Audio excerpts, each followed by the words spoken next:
دي فيها واحد بيقرا قران زي الشيخ فلان، خلي بالك، وفيها 2 بيلعبوا عصا، وفيها 3 عندهم فن الجول.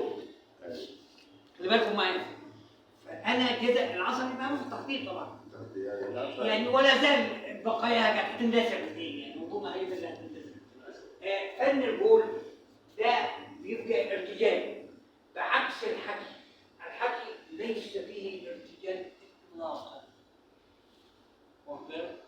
طيب اللي بيشتغل في فن الحكي ده لابد ان يكون لديه سرعه بديهه وسرعه الرد. واخد بالك؟ زمن الحكي من 45 ل 50 دقيقه. الحكايات حسب الظروف.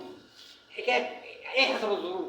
احنا في شهر رمضان، اللي هيحكي صوفي، وعلى فكره من قبيل الحاجات المضحكه يعني ان هذا الشخص المسيحي كان بيقوم بدور حكي بواحد صوفي في صفوف المسلمين، يعني ما علينا يعني.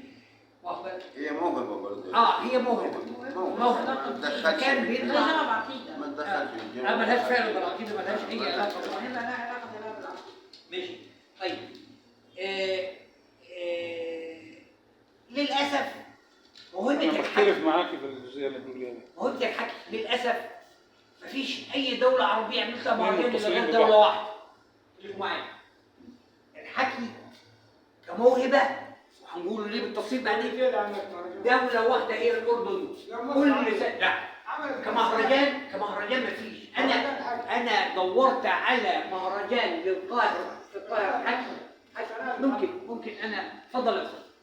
في محكى القلعه، اتفضل. هو مش نفس الحكي هو المحكى؟ ايوه يا باشا. لا هو بيصور ايوه هات لنا يلا صورنا. سكتنا. رئيسة قلنا النهارده مش رئيسة قاعدة. في هي الرئيسة